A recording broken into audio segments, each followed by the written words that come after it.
तुम्ही जर गुजरात दिशेने मुंबईला जात असेल तर हा व्हिडिओ तुम्ही नक्की बघा। हा व्हिडिओमध्ये मी तुम्हाला शॉर्टकट दाखवणार आहे, कारण की मनोर ते वराईपर्यंत फुल ट्रॅफिक आहे हायवेवरनं, तर मी आतल्या रस्त्याने शॉर्टकट दाखवणार आहे।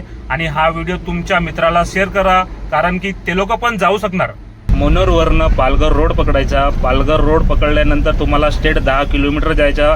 तिकडनं बिरसा मुंडा चौक येईल, चौकवरनं लेफ्ट मारायचा। मनोरवरून आपल्याला 10 किलोमीटर स्ट्रेट येऊन झाला आहे। हा बिरसा मुंडा चौक आहे, इथून आपल्याला लेफ्ट मारायचे आहे। इथून पण आपल्याला 10 किलोमीटर स्ट्रेट जायचे। बिरसा मुंडा चौकवरून 10 किलोमीटर स्ट्रेट येऊन झाला आहे। इथून आपल्याला लेफ्ट मारायचे आहे। इथून लेफ्ट मारल्यानंतर आपल्याला 4 किलोमीटर स्ट्रेट जायचे।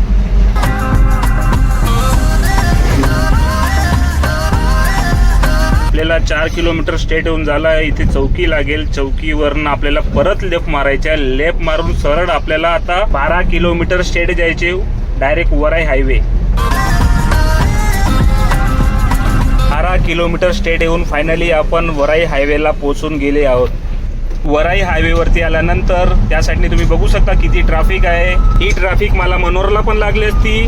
5 ते 6 तास ट्रॅफिकमध्ये गेले असते। शॉर्टकट आल्यामुळे अर्धा तास गेला। जय हिंद, जय भारत।